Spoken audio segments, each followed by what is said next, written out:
নারায়ে তাকবীর।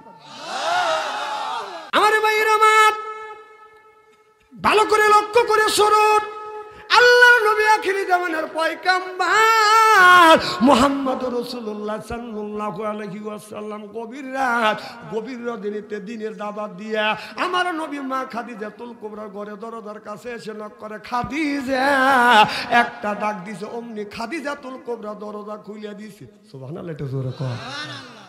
আমার নবী বললেন যতদিন আমার নবী বাইরে গিয়েছে গভীর রজনীতে দিনের দাওয়াত দিয়েছে, খাদিজার ঘরে দরজার কাছে আছে, একটা ডাকের বেশি দুইটা ডাক দেয় না, খাদিজা বলে ডাক দিছে, অমনি দরজা খুলছি। সুবহানাল্লাহ, এটা জোরে কর।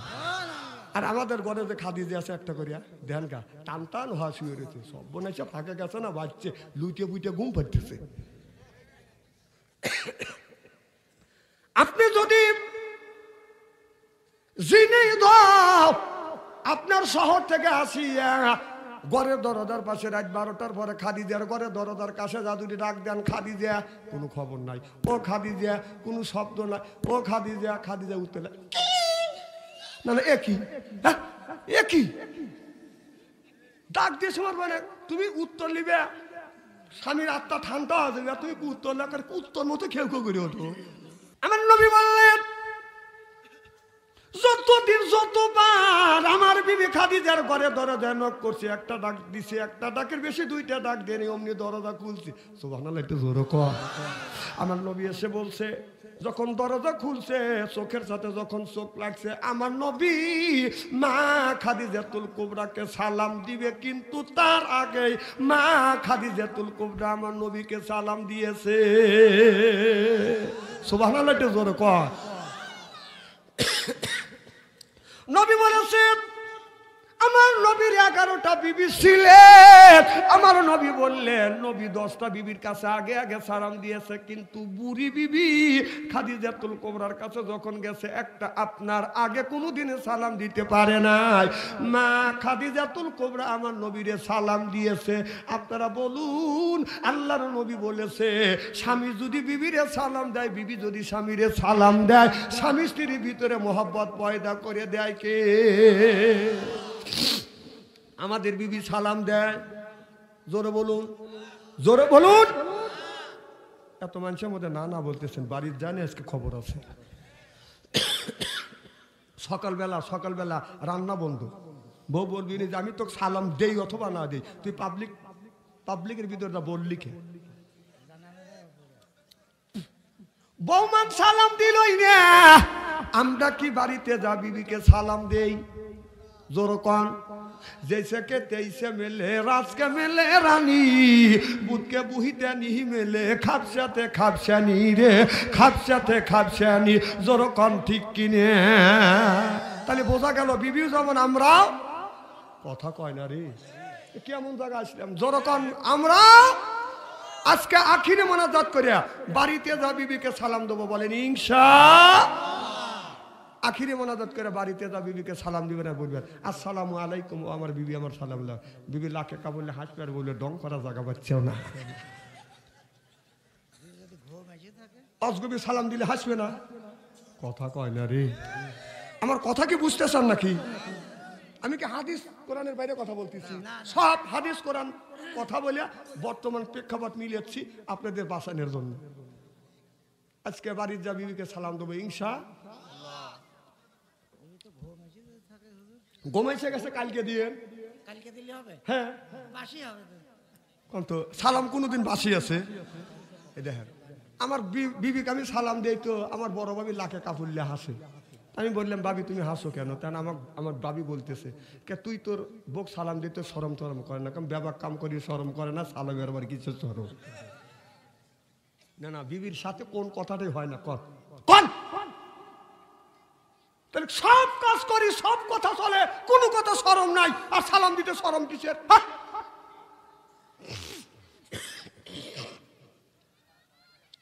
আমার নবী বলেন খাদিজা তুমি কেন ঘুমাও না মা খাদিজাতুল কুবরা বলে ইয়া রাসূলুল্লাহ ইয়া হাবিবাল্লাহ আপনার আগে তিনটা স্বামী সংসার করছে এইরকম কোনোদিন হয় নাই নবী গো যতদিন ধরে আমি আপনার সাথে ঘর সংসার করতেছি আল্লাহর কসম করে বলতেছি গো নবী আপনার আগে কোনোদিনই বিছানায় পিঠ দিয়ে ঘুমোতে যাই নাই জোরে কোন আল্লাহু আকবার আমার নবীর বিবি বলে আপনার আগে জীবনেও বিছানা পিঠ দিয়ে ঘুমোতে যাই নাই নবী গো আমি ঘরের দরজার সাথে পিঠ লাগাইয়া দাঁড়াইয়া থাকি কখন জানি আমার নবী আমার স্বামী আমাকে খাদিজা বলে ডাক দিবে ও নবীজি আপনার নবী অতি জবান থেকে খাদিজা ডাক শোনার জন্য ঘরের দরজার সাথে অপেক্ষা করি কখন জানি আমার স্বামী খাদিজা বলে ডাক দিবে আল্লাহু আকবার আর আমাদের বিবি আমার গুণী আমারটাই আছে আমি মাঝে মধ্যে যা দেখিতে যে দ্বারা আছে নাকি খাদিজাতুল কুবরার সাথে মতো যা ডাক দেই সালমার মাও খবর নাই উনি আরামে ঘুম পাইতেছে ও সালমার মাও আরামে ঘুম পাইতেছে ও সালমার মাও দরজায় এমন ভাবে খোলে মুখে ভাঙ্গি ফেলা দিবে আমার নবী হাত টান করে দে খাদিজা আমার বুকে আয় মা খাদিজাতুল কুবরা দৌড়ে যায় নবীর বুকের সাথে মাথা ঠেকাইয়া বলি ইয়া রাসূলুল্লাহ ইয়া হাবিবাল্লাহ আমি আপনার প্রেমে পড়িয়া আমি আমার জীবন যৌবন তালা তালু কত সম্পদ যা ছিল সব আমি আপনার কদমে কোরবান করে দিলাম দেখে নবী মুআজ্জা ধন্য হলে বিবি খাদিজা জীবন যৌবন করিলেন অর্পণ মানো দৌলত যা ছিল নবী চরণে সুপিয়া দিল বানাইল তাদের জীবনের আপন আল্লাহ নবী গুণের নবী গো আপনি নবী আমার জীবনের জীবন আপনি নবী আমার জীবন সাথী অন্ধকার কবরের বাতি আপনায় পাইলে হব জান্নাতি আরে রাহমাতাল লিল আলামিন আপনি মুমিন রাপন গুনাহগার উম্মতের আপনজন আল্লাহ নবী গুণের নবী গো আপনি নবী আমার জীবনের জীবন জোরকান মারহাবা নারে তাকবীর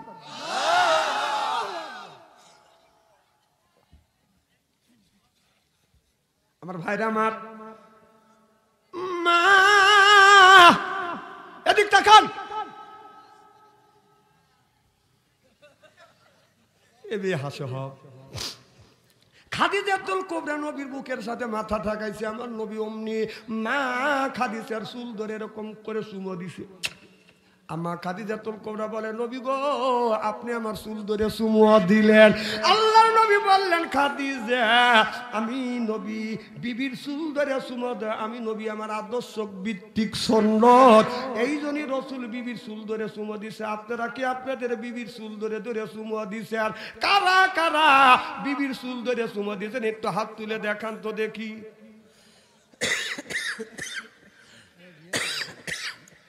কি কি ও মা বোনের আজকে আসে না কথা কেন মা বোনেরা কি আসছে মা বোনের আজকে শোনা আজকের ওয়া শুনে বলবি না হারিয়া তো সুন্দর সোনার মৌলবী কোনে আসছিল হুজুর ওরা চুল ধরে সুমতা দেওয়ার দূরে কথা চুল মোসর দিয়ে দড়ি চিত করে বাইরে ভালোই বসায় হ্যাঁ আপনি বউ মারেন সি সি সি আমার নবী বললেন খাদিজা আমি তোমার চুলে সমন দিয়া নারীদের ইজ্জত আর মর্যাদা বাড়িয়ে দিয়ে গেলাম সুবহানাল্লাহ বললেন না আল্লাহ নবী বললেন কেউ যদি এই হাত দিয়া নবী বললেন কেউ যদি এই হাত দিয়া চুল ধরে ধরে যদি কেউ বউ মারে এই হাত দিয়া চুল ধরে ধরে যারা বউ মারবে তাদের হাতের মোনাজাত দান খয়রাত আল্লাহর দরবারে কোনোদিন কবুল হবে না হইতে পারে না হওয়া সম্ভব না যারা বউ মারিছে কে বড় বড় চোখ কেমন হ্যাঁ বউ মারো হ্যাঁ বউ মারার তা বউ মারে মানুষ বউ মারার তা মা বোনেরা শুনে বলতেছে এত সুন্দর সোনার মরবে কোনে আছে তু হুজুর আমার বলে দাম নাই সব্য নাই সেটা চুল ধরে ধরে বেটে ভালো করে বুঝো হ্যাঁ বউ মারেন কি মারার জিনিস এক সপ্তাহ বউ না থাকলে পাগল হয়ে যায়, সংসার নষ্ট হয়ে যায়। যার সংসার আছে হে পাগল হয়ে যায়, হে সংসার ঠিক রাখতে পারে না। আর বউ মারো নরম পাও, খায়া দেহ। মা বোনের এখানে দোয়া করতেছে, হুজুর ইস্তেরি করেন। হ্যাঁ ইস্তেরি করে ছেড়ে দেবো আমি। আমি তো মার পেটের থেকে জন্ম দিচ্ছি, কেন বউ মারবে? দাদান একটু আগা আসেন, আমার ওয়াজটা নষ্ট করেন না। তুই সামনে একটু আগা এসে পিছনের লোকে বসার সুযোগ করে দেন। আমিন কন, এদিকটা কান, আগা আসেন, আগা আসেন। হ্যাঁ, আর যারা এই শীতের মধ্যে ঠান্ডার মধ্যে অনেক লোক ওই জায়গাটা গরম বানাইছে, আর ওরা পিছনে আসে ওই গরম জায়গা যা বসবিনি, ঠান্ডা জায়গায় এরা বসবিনি। তারপরেও আল্লাহ আপনাদের নাজাত দিবে। সুবহানাল্লাহ একটু জোরে কর, মারহাবা একটু জোরে কর। খুব খারাপ লাগতেছে নাকি? নারে তাকবীর। আমার ভাইয়ের, আমার নবীর 11টা বিবি ছিলেন। আমার নবী কোনোদিন কোনো বিবির গায়ে হাত দিয়ে কোনোদিন আঘাত করে নাই। আমার নবী বলেছেন কোনোদিনই বিবিদের কাছে চোখ রাঙাইয়াও কথা বলেন না। আর আমরা তার উম্মত হয়ে কিভাবে বউ মারি? শরম লজ্জা করে না? ডাউল রান্না করছে বউ, লবণ কম হয়েছে, হইতেই পারে।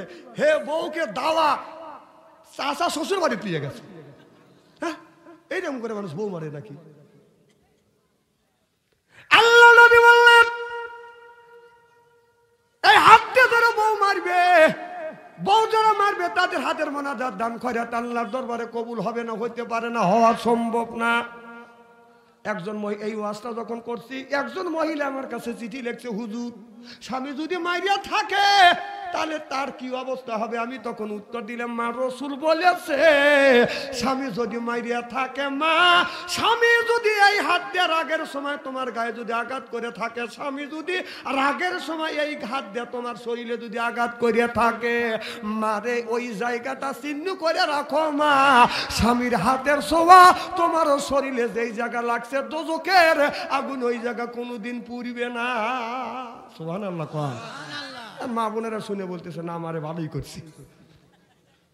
তাহলে স্বামীর কি রহমতের হাত, কি রহমতের হাত, কি বরকতের হাত। সুদ খাওয়া হাত, বুঝ খাওয়া হাত, বিড়ি খাওয়া হাত। বিড়ি যারা খায় তাদের হাত দিয়ে গন্ধ, মুখ দিয়ে গন্ধ, দাড়ি দিয়ে গন্ধ, জামা দিয়ে গন্ধ, টুপি দিয়ে গন্ধ, চাদর দিয়ে গন্ধ, লেবে দিয়ে গন্ধ, বালিশ দিয়ে গন্ধ।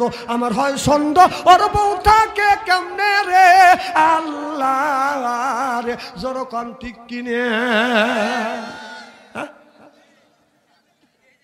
বিড়ি খায়া বিবির মুখের কাছে যখন মুখলে, বউ খালি মুখ গুড়ায়, খালি মুখ গুড়ায়। স্বামী কয় আমি তোমার মুখের কাছে মুখলেই আর তুমি মুখ গুড়াও। বউ কয় শরমও করে, লজ্জাও করে। এই মাত্র তুমি টাটকা বিড়ি খায়া আমার মুখের সাথে মুখ লাগাইছো, তোর পাশার সাথে তোর মুখের গন্ধ বেশি। হ্যাঁ, ব্রাশ করতে পারো না, বিড়ি খাওয়া ভোগ কষ্ট দাও। কিছু লোক মনে মনে চিন্তা করতেছে, বাদশা আনসারি সিরাজগঞ্জ থেকে আসে মনে করে যে জিনে দেওয়া এসে ফতুয়া দিয়ে বিড়ি খাওয়া হারাম। না না না, আমি বিড়ি খাওয়া হারাম করবো না। কোনো মৌলানা যদি বলে বিড়ি খাওয়া হারাম, আর আমি বলবো বিড়ি খাওয়া 200 কোটি বার জায়েজ, আপনারা খাবেন 200 কোটি বার জায়েজ। বিড়ি খাওয়ার একটা লিমিটেড আছে, একটা জায়গা আছে। সেই বিড়িটা খাবেন হলে টয়লেটের ভিতরে। সি সি সি সি মানুষ খায় বিড়ি, টয়লেটের মধ্যে মানুষ বিড়ি খায়। না না, ওইটা যদি তুমি হালাল মনে করে খাও, ওইদিকে মানুষ টয়লেটে খায় নাকি? যদি কান হুজুর কিভাবে দেখলেন, আমি একদিন রমজান মাস জহরে নামাজ পড়তে যাবো, তাহলে স্ট্যান্ডার কাজ সারিয়ে যাই। এখন টয়লেটের কাছে যা দিয়ে টয়লেট বলতো, আমি টাকা দিয়ে যে দুমা খালি গোলোয়া বের হচ্ছে। কম আগুন ধরলো নাকি? এদিকে দরজা বন্ধ, কম মানুষ পুড়ে মরলো নাকি?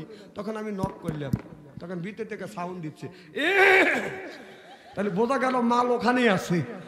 সি সি সি সি আরে বিড়ি, তুমি বিড়ি যদি হালাল মনে করে খা, টয়লেটে তো মানুষ খায়। বিড়ি খাইলে সে ক্ষতি হয়, টয়লেটের মধ্যে বিড়ি খাইলে তার সাথে বেশি ক্ষতি হয়। আর আমি এক বুড়ো দেখলাম এই বছর টয়লেট থেকে বের হতেছে এরকম, কম কি করো? কা পান খাচ্ছি। কম কোনে যা পান খেলে? টয়লেটে যা। কা হয় টয়লেটে যা পান খেলে। হ্যাঁ রে, সি সি সি, টয়লেটে মানুষ পান খায়। না না, পানটা যদি টয়লেটের মধ্যে যদি হালাল মনে করে খাও, একটু মল তুলে একটু গু তুলে চুন মনে করে পড়া খায়। না না না না, হাসেন না, হাসার জন্য কথা বলতেছি না। তাহলে তোমরা যে পান যে টয়লেটের মধ্যে যা মানে পান চেক রাখতেছে আর নিজে ডেলিভারি যে করতেছে।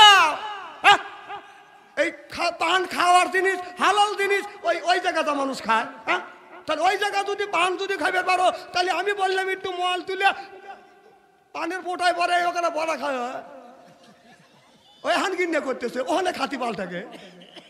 সি সি সি, এবার কথা কি আমি অবাস্তব বলতেছি নাকি? আজকে এখানে ওয়াজ হচ্ছে, আগামীকাল তাফসীর হবে শাস্ত্রালে বসে, বাম হাত দিয়ে চা খাবে, ডানি হাত দিয়ে সিগারেট টান দিয়ে বলবে, আরে কত হুজুর দেখলাম রে।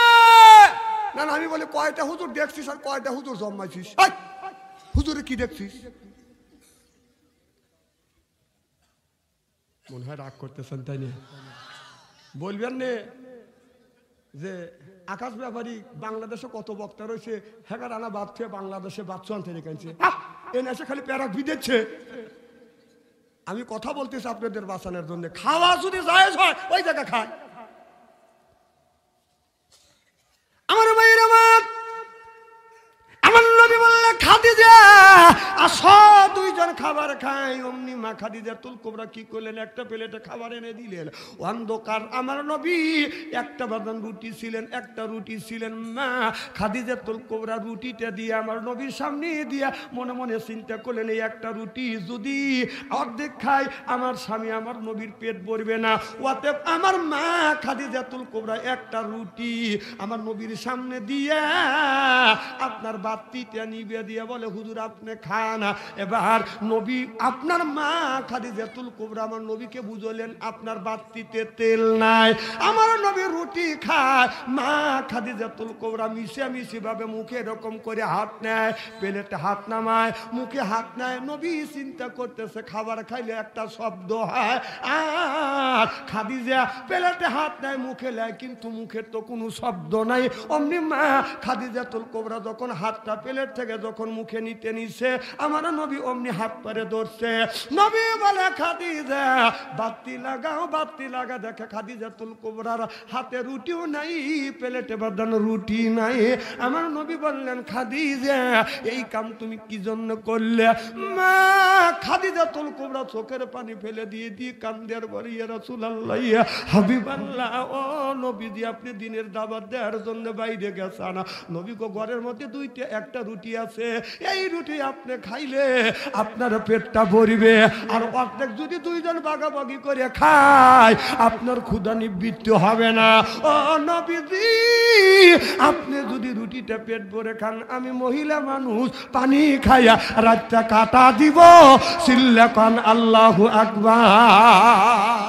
আমার নবী খাদিজাকে বলল, খাদিজা আয় আমার বুকে আয়। মা খাদিজাতুল কুবরা যখন কাছে আইছে, আমার নবী অমনি মা খাদিজাতুল কুবরার কপালে বাদাম চুমা দিছে। আমার নবী বললেন, আমার নবী যখন কোনদিন বাইরে গেছে, বিবি খাদিজাকে বলছে, খাদিজা আমার কাছে আসো। মা খাদিজাতুল যখন কাছে আসছে, আমার নবী খাদিজাতুল কুবরার কপালে চুমা দিয়ে নবী বাইরে বের হইছে। এটা আল্লাহ রসুলের সুন্নাত। আমরা যখন এই যে সিরাজগঞ্জ থেকে আজকে যখন রওনা করছি, বিবিকে ডাক দিলাম, বিবি কাছে আসো। যেই আসছে কপালে চুমো দিছি। এই হাসে রে, একে হাসির কথা বলতেছি নাকি? হ্যাঁ, এগুলি মোহাব্বত বাড়ে। সুবহানাল্লাহ জোরে কর। তুমি তোমার বিবির কপালে চুমো দাও না দেখে তোমার বিয়ে, তোমার বউ, তোমার বিবি তোমাকে ধুয়ে অন্য জায়গায় পরকীয়া প্রেম করে। কথা কও, ভালোবাসা লাগবে বউ। হ্যাঁ ঠিক কি ঠিক আছে, বাচ্চারা কোথায় ঠিক বলছে, ওরা জানে।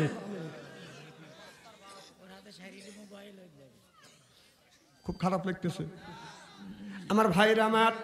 এজন্য বিবির সাথে সুন্দর ব্যবহার করবেন, খবরদার খারাপ ব্যবহার করবেন না। বিবিকে ধমক দিবেন না, বিবিকে মারবেন না। বউ মারা হারাম, কোনদিন বউকে মারবেন না, বরং বউকে বুঝাইবেন। বউ মারবেন না, বউ মারা যাবে না। রসুল বউ মারা নিষেধ করছে, বউকে সুন্দর করে বুঝাবেন, বুঝ দিবেন। সুবহানাল্লাহ একটু জোরে কর। মা বোনদের বলি, মা ওযু দেওয়ানোর পরে মা ফাতেমা হযরত আলীকে বলতেছে, স্বামী গো আপনার পা দুইটা টান করিয়ে দে, আমি একটু আমার মাথার চুল দিয়ে আপনার পাটা আমি মুছা দে। আমার নবীর মিয়া মা ফাতেমা, হযরত ফাতেমা যিনি জান্নাতের নারীদের সর্দারিনী হবে, সেই ফাতেমা নিজের মাথার চুল দিয়ে স্বামীর পা সুন্দর করে মোছা দিছে। সিল্লাকান আল্লাহু আকবার। আচ্ছা, আমাদের বিবিরা কি মাথার চুল দিয়ে পা মোছা দিছে? হ্যাঁ, না না, চুল দিয়ে যে মাথার পা মোছা দিবে, আমাদের বিবি দিয়ে তো মাথার চুলই তো নাকি কাইটে এই ঠিক করছে। কথা কন, আহা রে, মা ফাতেমা জান্নাতের নারীদের সর্দারিনী হবে, সেই মহিলা যদি নিজের মাথার চুল দিয়ে স্বামীর পা যদি মোছা দিতে পারে, তোমরা কি হয়েছে? মা বোনদের অনুরোধ করে বলবো, মা যদি এই কাজ না করে থাকেন আজকে রেডি হয়ে যান, পা দোয়া দিয়ে মাথার চুল দিয়ে স্বামীর পা মোছা দিবে। আপনারা বলেন ইনশাআল্লাহ, জোর করেন ইনশাআল্লাহ, নিয়ত করে বাড়ির যান। দেখেন কমনে টান হওয়া তোরা কে মাথা চুল দিয়ে পা মোছাই দিয়ে। আমাদের এলাকার এক দাদি ওই ওয়াজ শুনছে, তখন আমরা ছোট, তো দাদি চিন্তা করছে, কে রে আমি তো মাথার চুল দিয়ে বুড়োর পা মোছা দিই, 70 বছর বয়স হয়ে গেছে, কখন মরিয়ে যাই, তাহলে নিয়ত করছে আজকেই বুড়ো আসুক, বুড়োর পা মোছা দেবো, দোয়া দিয়ে মাথার চুল দিয়ে মুছে দেবো। আর আগেকার জামানা ছিল হোক্কা, হোক্কা ছিল না, মানুষজন কমা ছিল, এই পাড়ার থেকে হোক্কা খাবের লেগে ওই পাড়া গেছে, বুড়ি বুড়োর লেগে বসতে থাকতে বসে বুড়ি গোমাইসে গেছে। বুড়ো রাত 10টার সময় হোক্কা খায় আসতেছে। আগের জামানায় তো টয়লেট আসলে রাস্তাঘাটে, কথা বোঝে না রে, রাস্তা দিয়ে পায়খানা করছে, হাইটা গেছে, যদি নরম পাইছে লাভ দিয়ে উঠছে, সিটে উঠে আর এক জায়গায় পা খালি এরকম সিটে দিছে। কথা কন, তখন তো স্যান্ডেল আসলে না, এখন তো এক একটা মানুষের স্যান্ডেল 5-6 জোড়া। তখন আসলে খরম, কি ছিল, কি খরম আসলে না, এক বাড়ির যদি 6 জন সদস্য থাকছে, খরম থাকছে একটা, একজন পাও দিয়ে ঘরে ঢুকছে, আর একজন নিচে, আর একজন ঘরে গেছে, আর একজন হয়েছে, খরমে গরম বানা বলাইছে। একটা খরমের দানে কুলে নেব, 6-7 জন সদস্য লেগে যদি দই এরকম করে দই, তাহলে খরমে ঠান্ডা লাগবে না। খালি পায়ে বুড়ো আইটে যেতেছে, জাতি আতালের ফার, আতাল বোঝেন না, কথা বোঝে না রে, আতালের উঁচু আতালে বইছে, কান দেখাইছে, পায়খানা করছে, বুড়ো আইটে যাতে পা ফসকে গেছে, লাগছে লরম জায়গা, বুড়ো সিটতে উঠছে, উঠে খালি উঁচু জায়গায় 3-4 জায়গায় এরকম দলন দিছে, দলন দিয়ে ঘরে যায় সালার সাথে পা মুছে বুড়ো শুয়ে পড়ছে। আর বুড়ি টাকা দিয়ে যে বুড়ো চুছে, আহারে, তাহলে তো আমি কাম তো করলাম না, পা তো ধোয়া দিবের বললাম না, বুড়োর পাওটা মোছা দে। বুড়ি করছে কি, বাচ্চা এলাকা বুড়ি বুড়োর পাওটা কর দিয়ে ফাইন করে মুছে দিছে, দিয়ে যে বালিশে মাথা দিছে, এখন গুগু গন্ধ। বুড়ো কায় বুড়ি পায়খানা করলে কেটা, বাচ্চা এলাকা সালবাল পায়খানা করছে, আর খুঁজে খুঁজে দেখা যায় না, পায়না লেস মাত্র নাই। আবার বুড়ো বিড়ি শুছে, আবার গুগু গন্ধ। বুড়ো কয় যে বুড়ি এরকম তো গম পাড়া সম্ভব না, এই মালের গন্ধ পাই, মাল পাই না, তার কারণটা কি? চেকমেক করার পরে দেয় যে না, তখন আবার শুইছে, বুড়ির চুলটা বুড়োর বালিশের উপরে গেছে, বুড়ো যেই মাথা দিছে, হাত দিছে, ওই হাতে ঠান্ডা লাগছে, ঠান্ডা লাগার পরে হাত দিয়ে দেখছে আঠা আঠা, কি জিনিস আঠা আঠা, তখন বুড়ো পরীক্ষা করে দেখতেছে, দেখি বাবা কাম ধরা পড়ে গেছে। কয় বুড়ি মাল পাইছি, তাই মাল কোনে, মাল তোমার চুলে, আমার চুলে মাল, বাতি লাগা দেয় যে চুলে গু, মাল তো এখানে তোর চুলে গু কে, আমার চুলে যদি গু থাকে তোমার পায়ে গু। পরীক্ষা করে দেখে যে পায়ে আসলো, ওইটা চুলে পড়ছে, চুলে থা লাগছে হাতে, হাতের থেকে পুরো লাখ পর্যন্ত চলে গেছে। এই কাম করা যাবে না। মা মন্দির বলি, মা মেরে স্বামীর নিজের মাথার চুল আপনি এমন ভাবে স্বামীর মাথা, নিজের মাথার চুল দিয়ে স্বামীর পাটা মোছা দিবেন, নিজের মাথাটা যেন আপনার নিচের দিকে না হয়। স্বামী আপনার ওই খাটের উপরে পা রাখবে, আপনি খাটে নিচে বসিয়ে মাথার চুল দিয়ে পাটা মুছে দিবেন না। এটা মা ফাতেমা রাদিয়াল্লাহু তাআলা আনহা করেছে, মাথার চুল দিয়া নিজের স্বামীর পা মোছা দিয়েছে। সিল্লাকান আল্লাহু আকবার। আমার ভাইরা আমার, এবার আমার নবীর বিবি মা খাদিজাতুল কুবরা বললে, ইয়া রাসূলুল্লাহ, ইয়া হাবিবাল্লাহ, নবী গো, আমি দীর্ঘদিন আপনার সাথে ঘর সংসার করছি। আমার নবী বলে, খাদিজা, এখন কি তোমার মনে কিছু চায়? মা খাদিজাতুল কুবরা বাজান অসুস্থ হয়ে গেছে।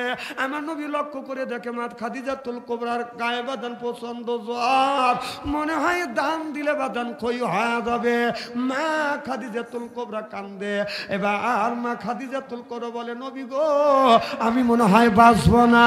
ও নবীজি, আমি যদি মরে যাই আপনি কি আমার একটা আবদার পুরো করবেন?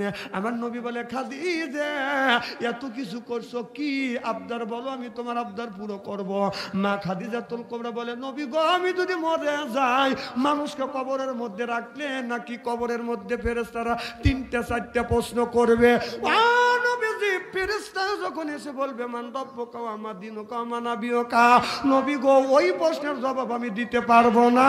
ও নবীজি, আমি খাদিজাতুল কুবরা, আপনি আমার কবরের পাশে দাঁড়াইয়া আমার কবরের সলজবটা আপনি দিয়ে দিবেন। সিল্লা বলুন আল্লাহু আকবার।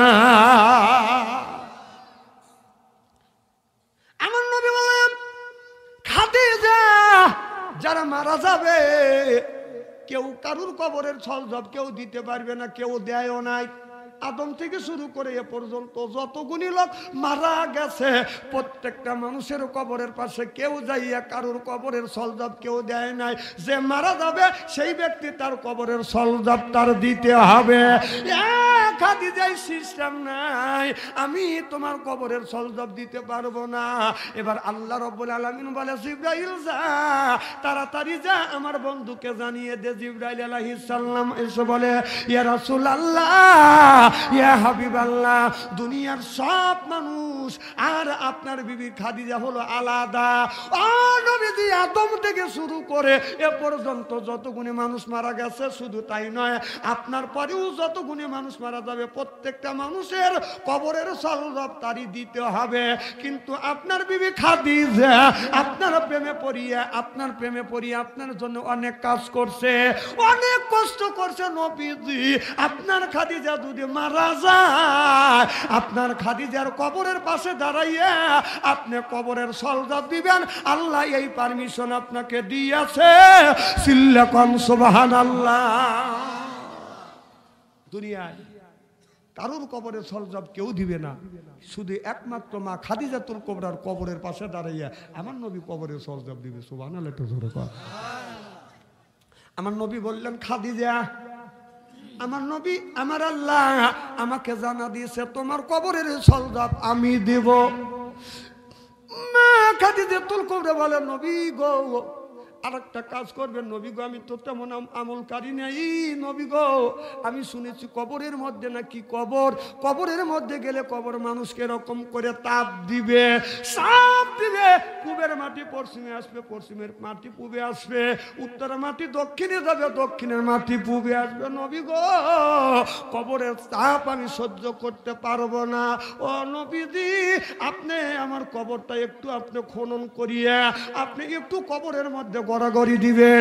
আমার বিশ্বাস নবীজি, যেই কবরে আমার বিশ্ব নবী গড়াগড়ি করবে ওই কবরের মাটি আমাকে চাপ দিতে পারবে না।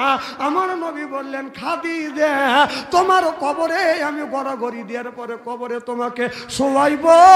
সিল্লাকুম আল্লাহু আকবার।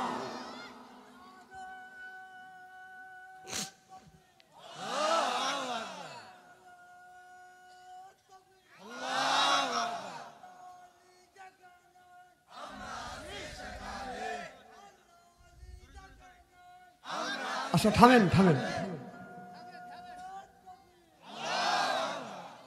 আমার ভাইরা, আমার মা খাদিজাতুল কুবরা বলি, ইয়া রাসূলুল্লাহ, ইয়া হাবিবাল্লাহ, আমার আরেকটা ওসিয়ত করব। নবী বললেন খাদিজা বলো কি ওসিয়ত?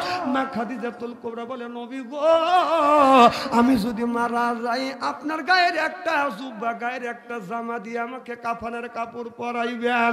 আমার নবী বলে খাদিজা আমার গায়ের জামা দিয়ে তুমি কি করবে? খাদিজাতুল কুবরা বলে নবী গো আমার বিশ্বাস আমার বিশ্ব নবীর যেই জামা নবী ব্যবহার করছে ওই জামা আমার যদি কাফনের কাপড় হয় এই কবরের মাটি আমাকে চাপ দিবে না। সুবহানাল্লাহ জোরে কর। আমার নবী বলে খাদিজা আমি তাই করব। অমনি মা খাদিজাতুল কুবরা চোখের পানি ফেলে দিয়ে দিয়ে কান্দে। এবার বলেন খাদিজা তোমার সব আবদার পুরো করলাম তুমি কেন কান্দো? মা খাদিজাতুল কুবরা বলে নবী গো আপনাকে কাফেরে বেঈমানেরা কষ্ট দিছে, আবু জেহেল কষ্ট দিছে। ও নবীজি নবী গো আমি যদি মারা যাই কে আপনার দেখাশোনার দায়িত্ব পালন করবে? কে আপনাকে দেখাশোনা করবে? ছোট্ট বিটি ফাতেমা বলে মা আপনি কান্দেন না, আপনি যদি মারা যান আজকে থেকে আমার বাবার দায়িত্ব আমি পালন করব। জোরে কোন সুবহানাল্লাহ। আমার নবী বলে খাদিজা আমি সব আবদার পুরো করব। না খাদিজাতুল কুবরার কথা কয় না। নবী চোখের পানি ফেলে দিয়ে দিয়ে কান্দে। মা খাদিজাতুল কুবরার জীবিত নাই, খাসা উড়ে গেছে, আল্লাহর আরশ বাদান চলে গেছে।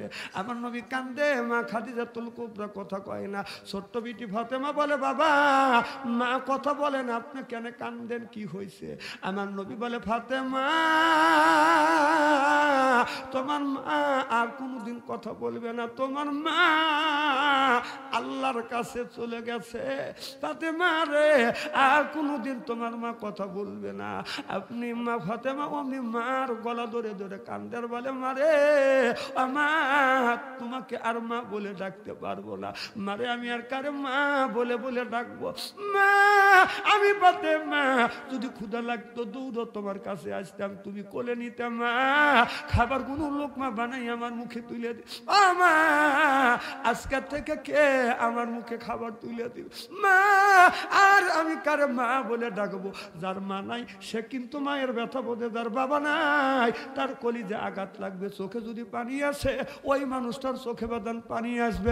বাবা মারা গেছে যুবক তুমি যদি ঝিনাইয়ে দাও শহরে যদি যাও বাড়িতে আসতে যদি দেরি হয় বাড়িতে এসে দেখবে বাড়ির সব মানুষ ঘুমাইছে, দুইজন ব্যক্তি ঘুমায় নাই, একজন হলো মা আর একজন হলো বাবা। তোমার বাবা রাস্তা আঘাত হবে, তোমার বন্ধুদের কাছে যা বলবে আব্দুল খালেক আমার ছেলে আব্দুল সালাম তো তোমাদের সাথে থাকে, তোমরা তো বাসায় আসছো, আমার ছেলে কই কয় তোমার ছেলের সাথে দেখা হয় নাই। বাড়িতে যা দেখবেন মা ঘুমায় না, খাবার নিয়ে লেপের মধ্যে খাবার রাখছে, এই খাবার ঠান্ডা হলে আমার ছেলে খাইতে কষ্ট হবে। দুইজন মানুষ বাড়ির সব মানুষ ঘুমাইছে, দুইজন মানুষ জেগে থাকে, একজন হলো মা আর একজন হলো বাবা। জোরে কোন সুবহানাল্লাহ। যার মা নাই সেই মায়ের ব্যথা বোঝে, বাবা তার মারা গেছে সেই বাবার ব্যথা বোঝে। আমার মা এই জমিনে 112 বছর বেঁচে ছিল, আমার আব্বা 97 বছর পর্যন্ত বেঁচে ছিল। আমি যখন মাহফিলে গেছি মার পায়ে হাত রাখছি, বাবার পায়ে হাত থেকে চুমো দিছি, দোয়া নিয়ে চলে আসছি। মা ডাক দিয়ে বলতে বেটা কখন আসবে? মারে বলছি মা আমি রাত 12টার সময় আসবো। এবার আমার মা বাড়ির গেট পর্যন্ত বাদান আসছে, আমি যখন আপনার অনেক দূর বাদান চলে গেছি, আপনার 300 গজ 400 গজ দূরে যখন গেছি আমি বাড়ির দিকে ঘুরে দেখি এখনো পর্যন্ত আমার মা ওই গেট থেকে আমার দিকে বাদান তাকিয়ে আছে। এখন মা নাই, আজকে যখন বাড়ির থেকে বাদান বের হইলাম গেটের দিকে তাকাইয়া মা নাই রে, কেউ আর গেট পর্যন্ত আমার আগা দেয় নাই। আমি দেখছি গভীর রাত, বাস্তব ঘটনা বলবো, গভীর রাত গভীর রজনীতে মা যখন বলছে বেটা কখন আসবে, আমি বলছি 12টায় 1টায় আসবে, 1টায় 12টায় যখন বাচ্চা আমি বাড়ি যাই নেই, 2টা যখন বাচ্চা যাই নেই, 3টা যখন বেজেছে বাদান বাড়িতে গেছে, যায় দেখি বাড়ির সব মানুষ ঘুমাইছে। বিবির ঘরে দরজার পাশে যে হাত দিছি দরজা শক্ত, ছেলের ঘরে দরজা হাত দিছি দরজা শক্ত। মা 112 বছর বয়স, তার ঘরে দরজা হাত দিছি দরজা খুলে গেছে, যা দেখি মা দুঃখিনী এখন পর্যন্ত ঘুমায় নাই। মায়ের কাছে গেছি, মারে সালাম দিছে, পায়ে হাত রাখছি, সুমা দিয়া বলছি মা বাড়ির সব মানুষ ঘুমায়, তুমি কেন ঘুমাও না? মা বলে বেটা বাড়ির সব মানুষ ঘুমাইতে পারে, আমি মা যতক্ষণ পর্যন্ত বাড়িতে না আসো আমার চোখে ঘুমায়। আল্লাহর কসম এখন মানা ভাই আর কেউ আমার জন্য বাড়িতে অপেক্ষা করে না। একজন মানুষ অপেক্ষা করত, সেই হলো মা। মানা ভাই কেউ আমার জন্য অপেক্ষা করে না।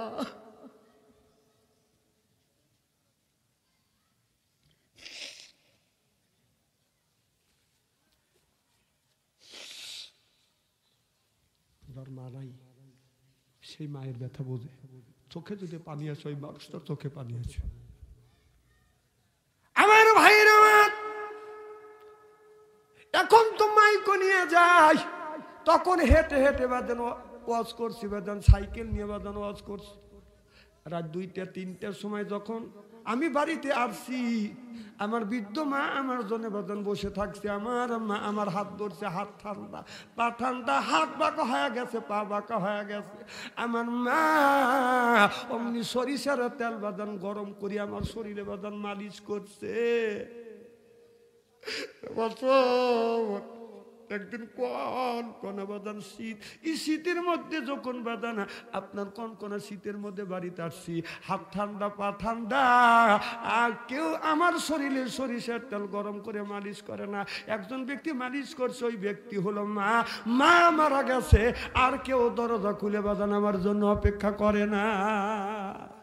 ও বাবা, মার কোনোদিন আসবে না। আল্লাহ রসুল বলেছে মা বাবা যদি মারা যায়, কেউ যদি মার জন্য বাবার জন্য এখন দান করবে, আল্লাহ এখন মা বাবার কবরে গোড়া দাপ মাফ করে দিবে। সুবহানাল্লাহ। এ কথা বলেছে মুহাম্মাদুর রাসূলুল্লাহ সাল্লাল্লাহু আলাইহি ওয়াসাল্লাম। আমার কথা না, রসুল বলছে তোমার মা মারা গেছে, বাবা মারা গেছে, তোমার মার জন্য বাবার নামে এখন দান করবে, এখন আল্লাহ কবরে গোড়া দাপ মাফ করে দিবে। সুবহানাল্লাহ কয় না রে? মা মারা গেছে, বাবা মারা গেছে, আর জীবনে কোনোদিন আসবে না। আপনি মা বাবার কবরের পাশে যায় প্রত্যেক দিন যদি না পারেন, সপ্তাহে একদিন ফজরের নামাজ পড়িয়া মা বাবার কবরের পাশে দাঁড়াইয়া বলবি আল্লাহ আমার মা বাবা দুনিয়ায় নাই, রব্বির হামহুমা কামা রব্বাইয়ানি সগীরা। এই বলে যখন দোয়া করবেন, চোখ থেকে পানি বের হইয়া মা বাবার আপনার নাকের ডগায় আসার আগে আগে মা বাবার কবরে গোড়া যাবে, আল্লাহ মাফ করে দেয়। বাবা ওই মা যার দুনিয়ায় নাই, আর জীবনে আসবে না, ওই মার জন্য বেশি বেশি করে, বাবার জন্য বেশি বেশি করে দান করবে, আল্লাহ মা বাবার কবরে করে জাপ মাফ করবে। আর মা বাবা যদি বেঁচে থাকে, ওই মা বাবার খেদমত করবেন। বোর কারণে, বোর কথা শুনে মা বাবাকে কষ্ট দেওয়া যাবে। তো যা হোক, রাত 12টা পার হয়ে গেছে। আচ্ছা, তাবারক নিয়েছেন, তাবারক নিয়েছেন, কমিটি যারা আছেন নিয়েছেন। এই এলাকার ভাই বোনেরা কে কোথায় আছেন তাড়াতাড়ি আসেন, এখনই তাবারক দেওয়া হবে।